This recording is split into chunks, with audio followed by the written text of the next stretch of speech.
Hey, Parker. Hey, Carrie. How's it going? It's going well. And I guess today we're doing a podcast that we could not have done until now.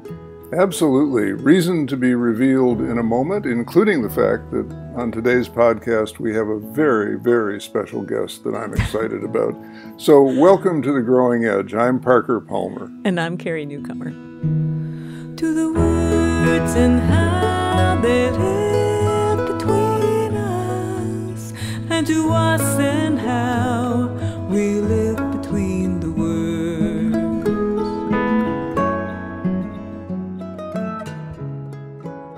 Well, the very special guest that I mentioned is, in fact, Carrie Newcomer. And Carrie, I hope that doesn't come as a surprise to you. Well, it's great to be a guest on the show with you. Well, we're so glad to have you here. We, being me in this case, have really been looking forward to talking with you about three things at least. One is the new album, which is called Until Now. The second is the new book of poetry, also called Until Now. And the general topic of creativity. It's a topic of interest to many, many people because everybody has some form of creative life. And it's important that we keep connected to it, that we open the channels to it, whether you're a parent or a teacher or a friend or a problem solver or a nature lover. Creativity is part of your life as you seek to bring new life into the world. So I think there's a lot to be learned here for all of us, even if we're not songwriters and poets. One of the things that I love about your poetry and your lyrics is that they always come out of your lived experience, and in that sense are about your life, but they're always so spacious and welcoming that listeners and readers can easily find their own lives in your lyrics and in your poems, which is one of the great functions of art. I think it helps us find our own lives from a new angle, on a new level, in a new way. So Until Now is not a COVID collection of poems or songs, no. but both the poems and the songs came together for you during the past 18 months. So I'd love to know your take on the story of the period of time during which you clearly opened the creative channels in yourself and came up with this beautiful, beautiful new album and equally beautiful book of poems. Oh, well, thank you, Parker. What a lovely way to, open the conversation today. And yes, I really appreciate what you said about, yes, it comes out of lived experience, but, as a writer, as a songwriter and a poet, that it's always with a lens toward the shared human condition. Where does my story intersect with your story? That's what's interesting and exciting and creative for me. Mm-hmm. So, maybe before we dive right in, we could just play a little bit of the music. Perhaps a song called "A Long Way Up." It's the song that opens the album, and it really is a lot about being in process and was written in the last 18 months. So that sounds good. And in fact, I've heard that song several times. I love it. And it is about the experience many of us had during the last year and a half. So yeah, let's do it. Hearing the great unraveling, so much of this is baffling. When breathing feels like gambling, nowhere to go but here. Things come together then fall apart, and we gather up our broken hearts, and endings are just a place to start, and so we start again. We're gonna climb this ladder rung by rung. We're gonna count our blessings one by one. It's gonna take a Just baby, it's a long way up.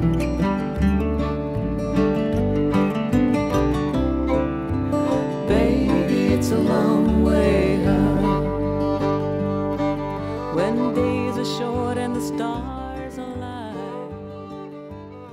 So that was a long way up, and the song was written, during the last 18 months. There've been hard days and good days. Good days when we were learning something, discovering something, digging into something that was here and daily and now. But there were also really hard days. They were bad COVID days, and I think most of us experienced that as well. And on kind of one of those hard COVID days, my husband Robert and I, we live out in the middle of the woods, and we went out for a walk together, because being out in the natural world is a really, quite literally grounding experience for me. And he had brought along his iPhone, and he pulled up Sam Cooke's "You Send Me." You send me, darling, you send me, honest you do. And, he put it in his pocket, and we slow danced out there in the middle of the woods. And it was like, yes. Yes to the people who walk with us on the hard days. Yes to those who are willing to take a turn to an old song. Yes. It was a song of yes. It's going to be all right, but it's a long way up from here. So that was the background to the song. And yes to dancing in the woods and dancing in the kitchen and dancing anywhere you can get your feet on the ground, right? That's right. For everybody, yeah. Sharon and I have done some dancing in the kitchen in recent months, and it's a wonderful release for all kinds of things. So I know that in the last 18 months, there have been some really, really hard things for you, Carrie, as there have been for so many people. Personal losses of folks you love who are no longer with us. Professional slowdowns and losses from your touring life, your ability to be face-to-face with groups, with retreats, for example, of the sort we did. Yeah. It's the growing edge until COVID struck. So we all know that this has not been a time without struggle, or has not been a time when you transcend struggle with ease. It is a long way up, and we have to work our way up sometimes. So what I'm interested in is what happens inside of you that takes you to these creative possibilities, where, as the old alchemists claimed to do, you could turn dross into gold. You could turn base elements into something precious and valuable, which is, to me, what art does. So what goes on inside of you that takes you in that direction, rather than just, leaving you, as some of us end up for a while at least, collapsed in the corner in a heap on the floor? Well, there were those days too. Right. I don't know how many tutorials I had to do on streaming and working online. There was that too. But I guess personally, my response often to whatever is happening in my life, whether it's what's difficult, what's a challenge, questions that I'm just beginning to ask, the things that make me laugh, that delight me, my first response is a creative response. And it was interesting this time around, though. It didn't happen in the ways that it usually happens for me. Songwriting is kind of like breathing for me. I'm just kind of always songwriting. And songwriting came hard, which was a big shock to me. It did come, but songwriting came hard. And that's why there's a companion book of poetry with this particular album, Until Now, New Poems, because much of this kind of being in process, how do I respond to what's happening to me, to those around me, to the world, it came in poetry this time. And that was really that was really flowing. So many of the songs began with these poems, or that's where I first, started to ask the questions or find my way in to the song. So, so that was an interesting thing. But my first response is really often in some creative fashion.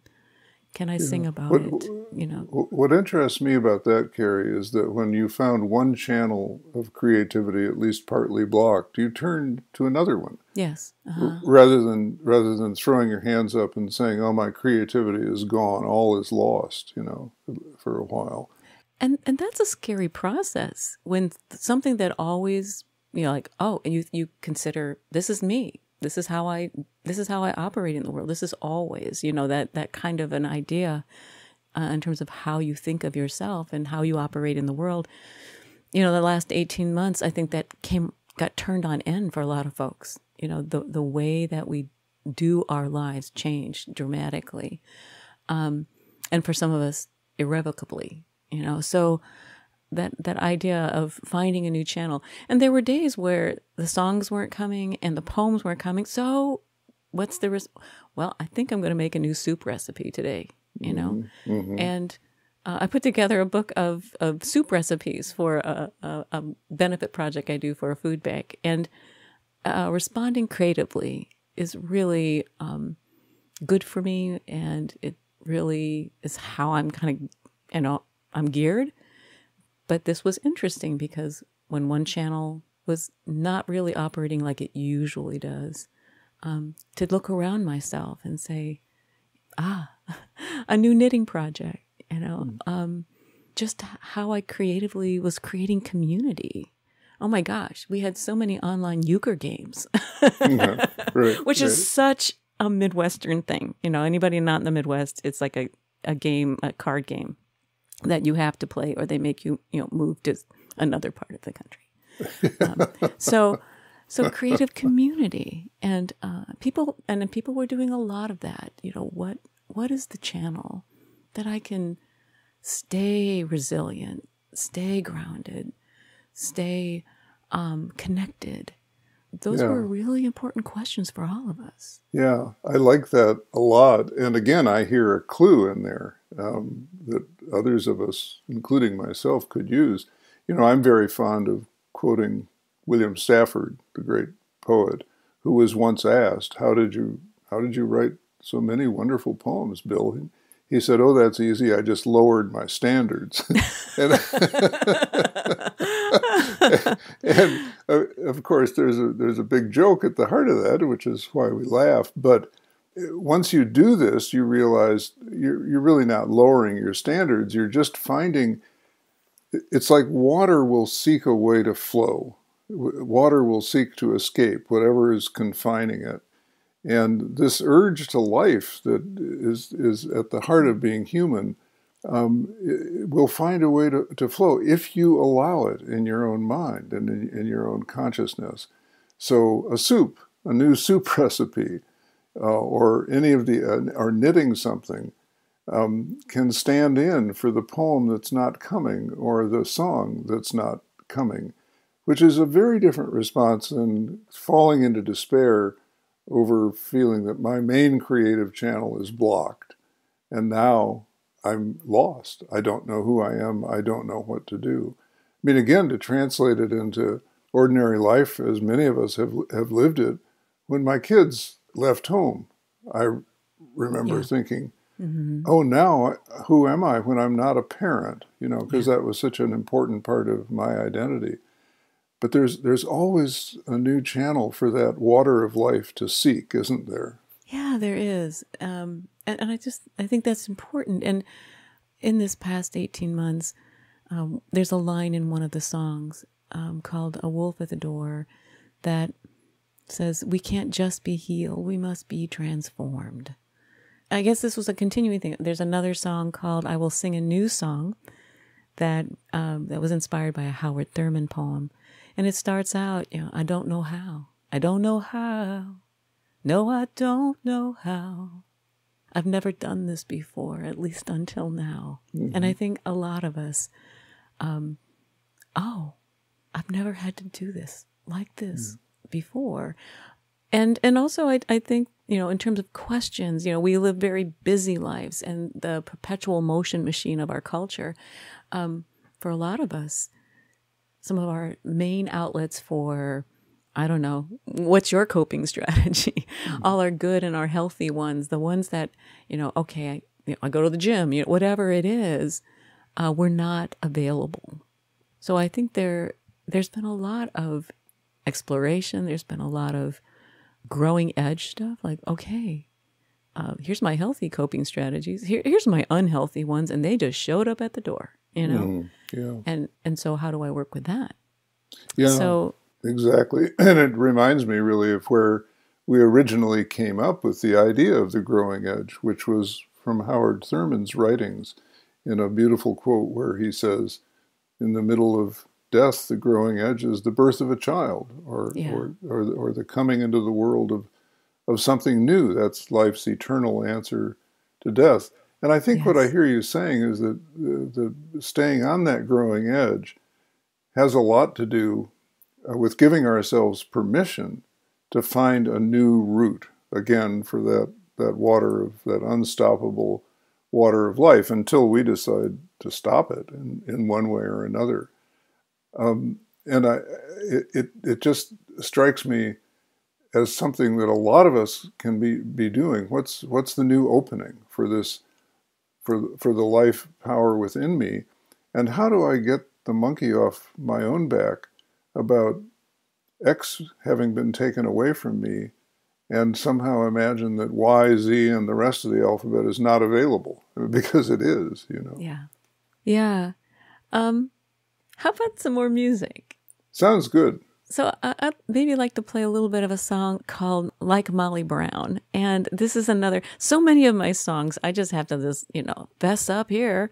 They come out of our conversations. They've come out of conversations we've been having for a long time, conversations we've been having during the last 18 months, conversations we've had here on the podcast.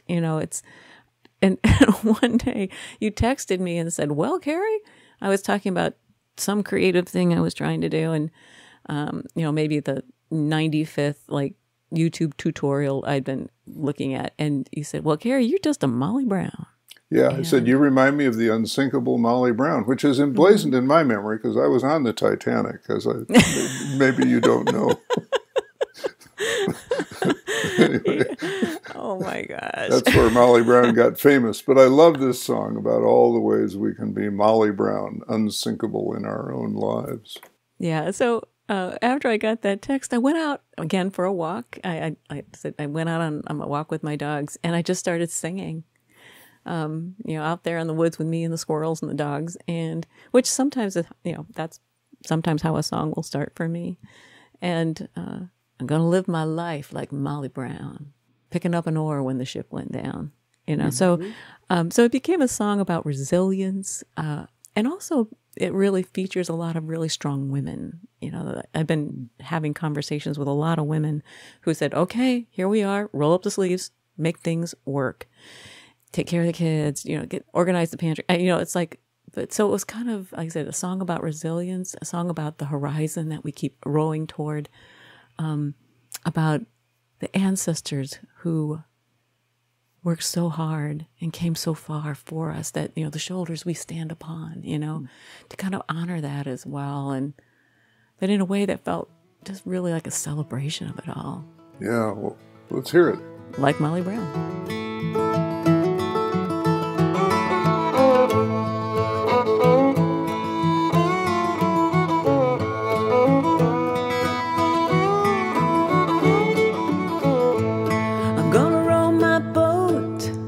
Like Molly Brown, picking up an oar when the ship went down. When she made it home, Molly kissed the ground. I'm gonna row my boat like Molly Brown. Pull and rest, pull and rest, do your best, not more or less. Rest and pull and try, keep as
love about that marvelous song is that the music itself has the energy to become more of a Molly Brown in your own life. You know, it's a dancing in the kitchen or dancing in the woods song, among other things.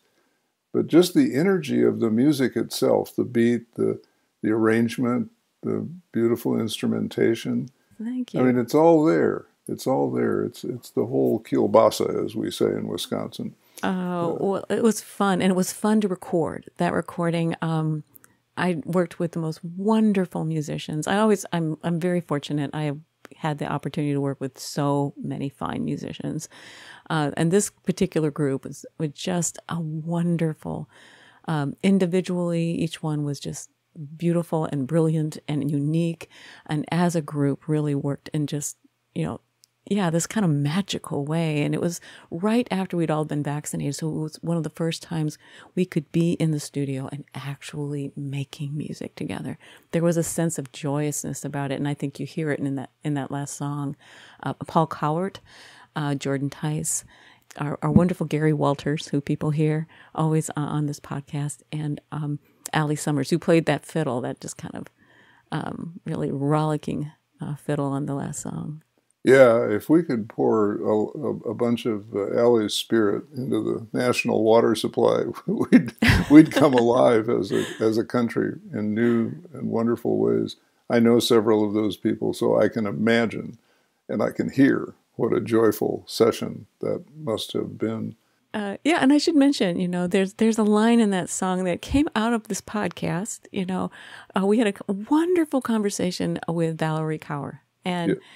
And she talks about breathe and push. How our work rowing toward that horizon, that we have to take in and take a moment, recharge, revive, and also when we really push and we so it's like instead of breathe and push, there was pull and rest, rest and pull. So it was like thank you to Valerie on that one.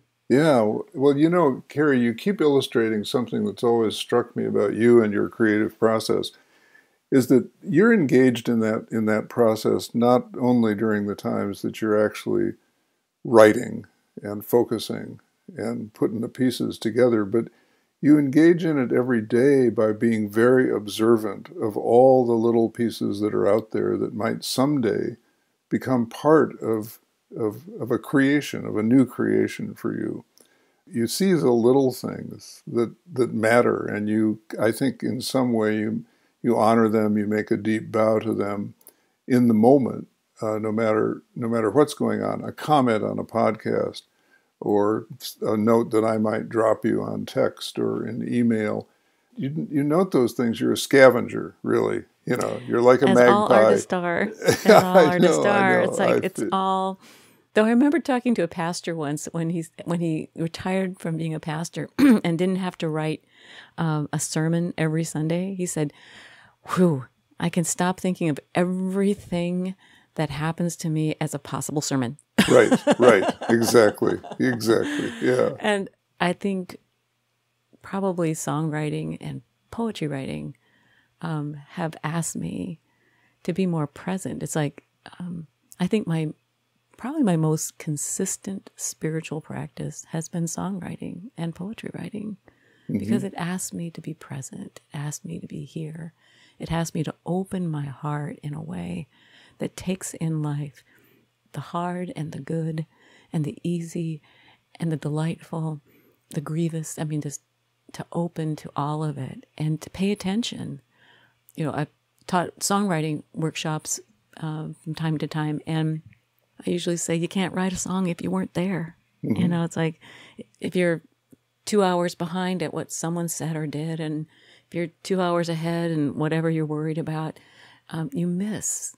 The saddest days of my life are the ones when I got to the end and said, dang, I think I missed it. Yeah.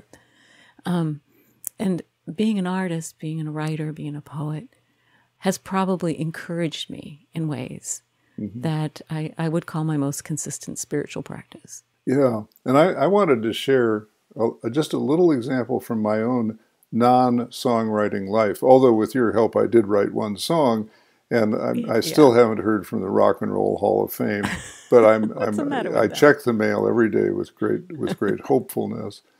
So, feeling a little draggy a few months ago, in the way one does sometimes these days, I decided to revive an old semi-hobby of mine, which is to get out my camera and on my neighborhood walks, where I'm now never without my camera, take not the big vista scenes, but take macro photos, close-up photos of the insides of blossoms and all the amazing details about flowers, about the color, the saturated color in the sun up against the dark background of the shadows inside the place where they're growing. Wow. And I now have a collection. I add to it almost every time I go out.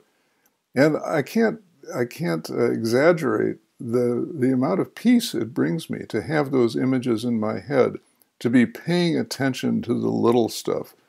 You know, because when I write a book, I'm paying attention to some little stuff, stories that will illustrate my point and so forth.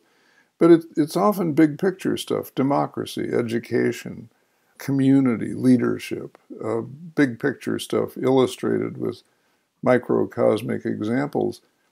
But I've just loved rediscovering in this time the little things that a camera, in my case at least, helps me pay attention to, that otherwise would just escape my notice and not be available to me mentally, psychologically, spiritually, as part of the journey of life. So again, I think so much of this translates into other forms of creativity for those of us who aren't book writers or songwriters or poetry writers.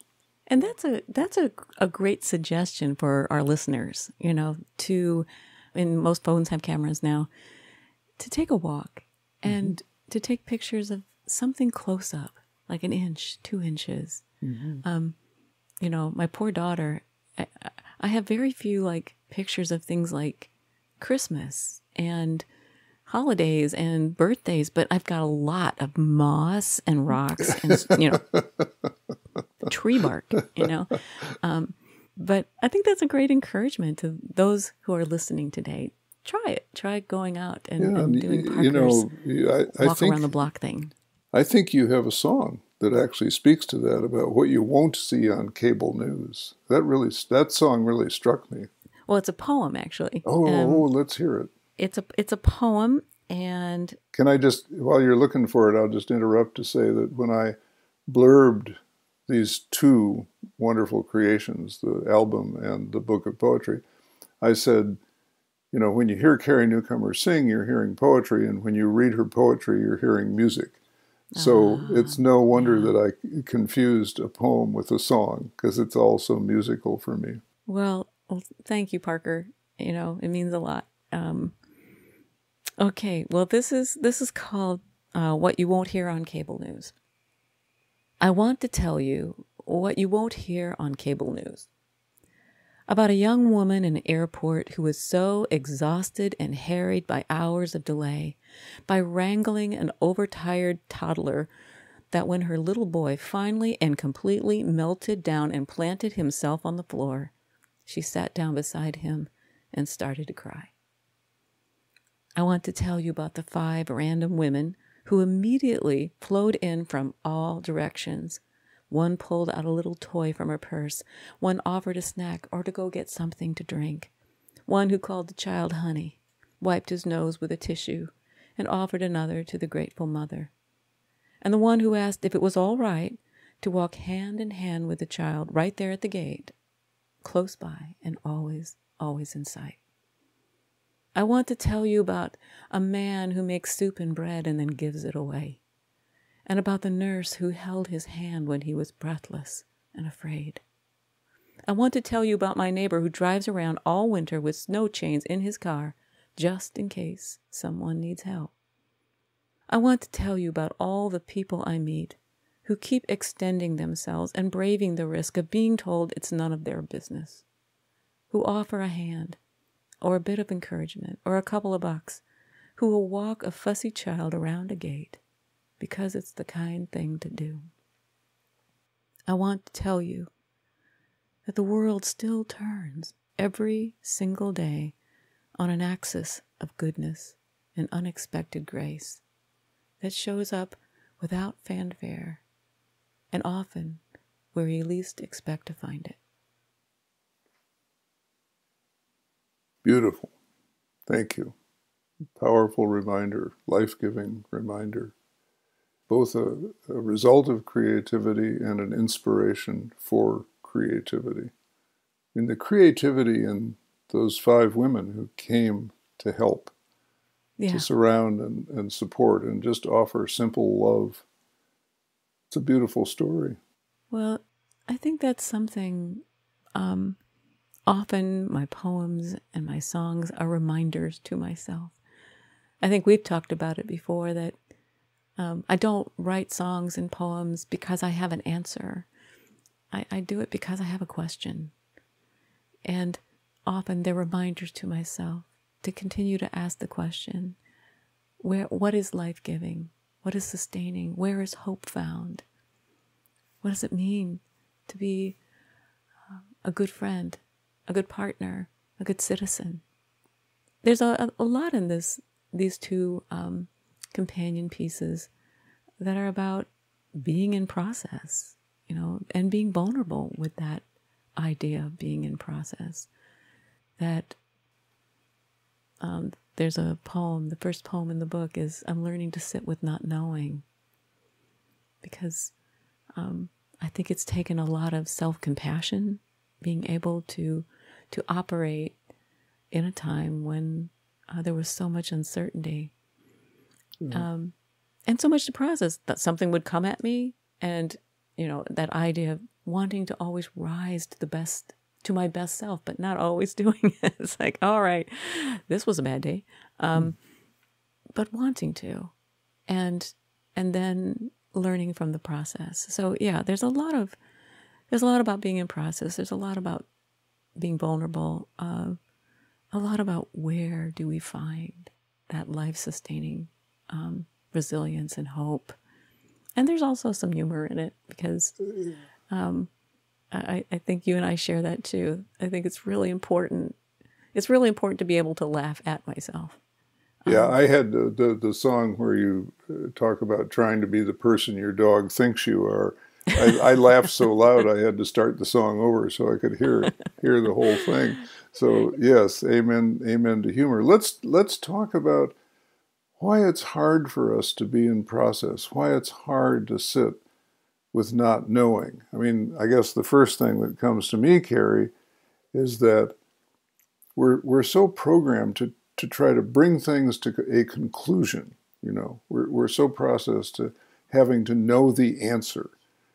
Yeah. We're so programmed to having to know the answer that just holding to the process, giving ourselves permission for slow growth, for slow awakening, for slowly coming to insights that have been kind of blocked from us for many, many years. I mean, I see that as our national condition. Yeah. There's so much, if you have an open mind and heart, there's so much we're learning about the United States of America in the last few years, where we really should be asking, why didn't I know this all along? Why didn't I know about the many, many levels of injustice in this country all along? Yeah. About the ways in which that fundamental injustice on which we were founded has never really gone away, but has morphed into other forms. Why didn't we know? And then there are so many people whose reaction to that is to get defensive, yeah, and say, don't try to tell me that kind of stuff. I'm not guilty for anything, so forth and so on, which is sheer resistance to being in the process of knowing. What's so scary about knowing? Wouldn't we be better off if we knew what the reality is, and then could, invest our best selves into transforming it into a reality that works better for everyone? Where's the resistance coming from? And I think, okay, you and I, you're an author, and I'm a folk singer. I've been flying by the seat of my pants my entire adult life. It's like, okay, how to make this work in the world. And, how to make a life in the world as an artist that was not really set up for artists. So, there's been a lot of that negotiation, and learning to be okay with it. But I think kind of going back to what you were saying about the resistance to it, that idea you talk about befriending our mistakes. I don't know. There's a part of Carrie that really hates to make mistakes, especially if they affect somebody else, And I have a lot of resistance to that, being in process with what just happened. Was that a mistake? Or why didn't I know that before? It takes a lot of being willing to be in process. Also, I think some real self-compassion. Of course you didn't know. I remember reading something by Mark Nepo, our wonderful friend and poet. He was talking about a rose, that how beautiful a rose is at each stage of its opening. The bud, it's open a little bit more. And at any moment in that opening, it is open as much as it can be at that time. And, I remember reading that and putting my hand on my own heart and saying, Carrie, you're as open as much as you can be right now. And you're learning how to open farther. And that's okay. There's purpose in each stage of that. And there's beauty in each stage of that too. But then there's that resistance. Like, shouldn't I have known that like last week or 10 years ago? No, that was as open as I knew how to be at the time. Yeah. So, yeah, I think that idea of being in process and a sense of compassion with that is really kind of runs through this entire companion project. I love the idea of self-forgiveness in connection with learning, with giving yourself permission to learn, which begins with permission to say, I don't know. I have no idea. I should know. I wish I knew, but I don't know. I have no idea. And I think, Carrie, that, and I'm sure you agree with this, that to the extent that we can offer ourselves that forgiveness, we can also offer it to other people. Yes. It just fascinates me, and one of the reasons I love our conversations is that there really is no boundary here between individual truth and paths to growth and societal truth and paths to growth. They keep merging into one another. We keep doing the life on the Mobius strip thing, where the inner and outer co-create each other. And the more forgiveness we can enter into the equation for ourselves, the more forgiveness we will have for others. And we really, really need that, rather than freezing either ourselves or our relationships with other people around stuff that's just not working and that's frankly just not right. I yearn for that for everyone, including myself. Yes, and I think I've said it before on this podcast. We've been living in times when we're being asked to be better people than we ever thought we would need to be. And I point to myself, on that one, and to offer and extend that compassion and forgiveness to myself, and to offer that to people who are at other places in the process. So it's not always easy, and I don't always do it perfectly, that's for sure. As John Paul Lederach said on one of our other podcasts, it's the horizon line that you keep walking toward. It's not that you'll get there, but it's an orientation. I just loved that when he said that. Yeah. So, and I think about it all the time. That's I'm walking towards someplace, and it's an orientation for my life. Yeah, ain't there yet, but I can see it. I can see that possibility. I'm suddenly remembering a story that I've told you and others a number of times about my experience on the civil rights pilgrimage with the late John Lewis. I'll just tell a very short version of it because it's an impactful story for me about this very topic we're discussing.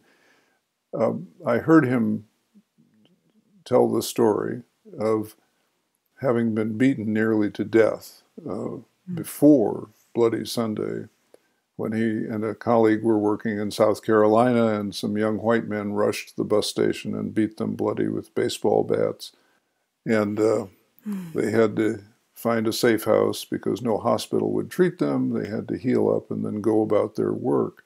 Many years later, a man walked into to John Lewis's office on Capitol Hill and said, "Mr. Lewis, I'm the man who nearly beat you to death 40 years ago, and I've come to apologize. I've come to tell you that not a day in my life has gone by when I haven't realized the profound wrongness of that.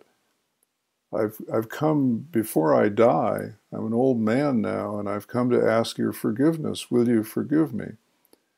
And John Lewis, generous, open-hearted, ever-forgiving person that he was, stood. He said, "I stood, we embraced, we wept, I forgave him, and then we talked." And these two, Elwyn Wilson was the white man's name, who had once been a member of the Klan, who's now apologizing to this vital black civil rights leader.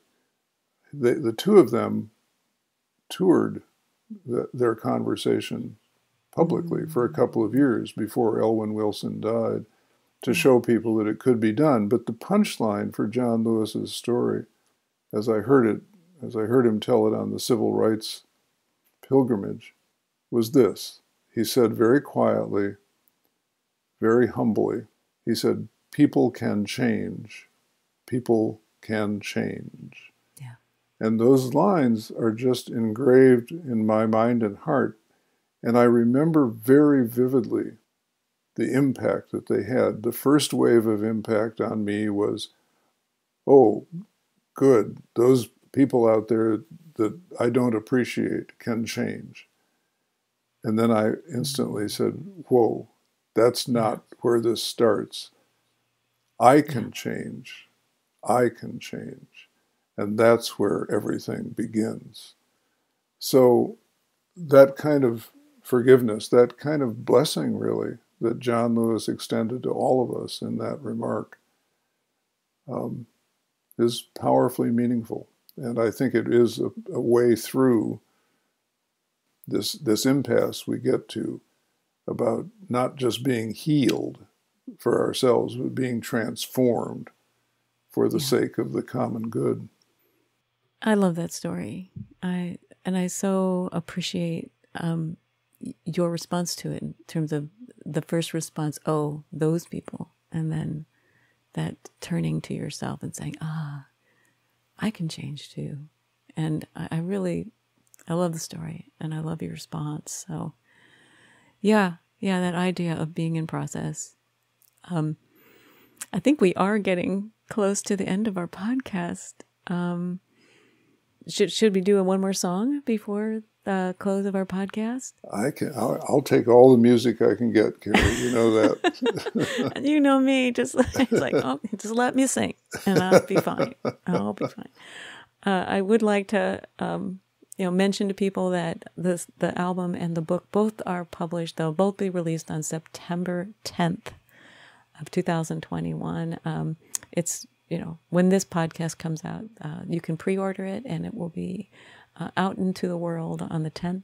Yeah, it's available on Amazon, IndieBound, iTunes, Spotify, wherever you get your books and music. I think you can probably get it at your local small engine repair shop, possibly. And my website. Oh, yes, and your website, which will soon have a small engine repair section, I believe. I think so. Right. It might. Okay. It might. But yeah, so maybe going out with a little bit of humor. The song you mentioned about wanting to be the person that my dog thinks I am. Right. Yeah, we can get better. We can change. I could actually be who my dog thinks I am. Let's do it, and woof woof as we go.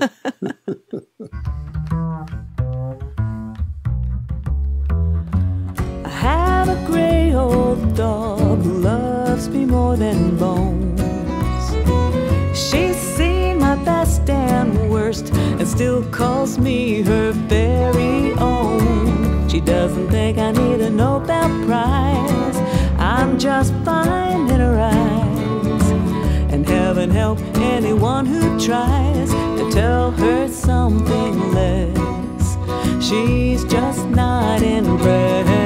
I'm doing the best I can. At least that's what I plan. I'm trying to be the person that my dog thinks I am.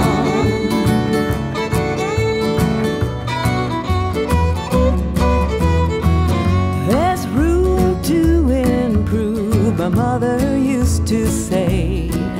Don't let the big dogs get you down or get in your way. It just takes a little spit and shine, a little patience, a little time. When in doubt, just be kind, even to yourself, not just everyone else. I'm doing the best I can, at least that's what I plan. I'm trying to be the person that my dog thinks I am.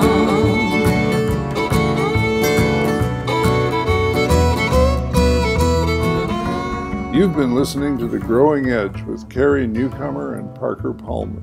Thank you for joining us today, and I hope you'll check out the next episode. And don't forget to visit our website, newcomerpalmer.com, newcomerpalmer.com, so you can join in the conversation too. If you like today's show, rate us and leave a review on iTunes. It's the best way to help us reach new audiences and bring more voices into this conversation. All the music you heard on today's show was written by our own Carrie Newcomer. And much gratitude to Gary Walters for performing the song, The Clean Edge of Change. And wild appreciation for Allison Quantz for creative envisioning, direction, production, and because, man, is she a mom ram. Though she's not the sharpest crayon, my dog loves me as I am, unenlightened or attuned. She still thinks I hang the moon. I'd skip the middle of the book, blow past all those pages without a single look. Even when it's hard to see, I'm right where I need to be.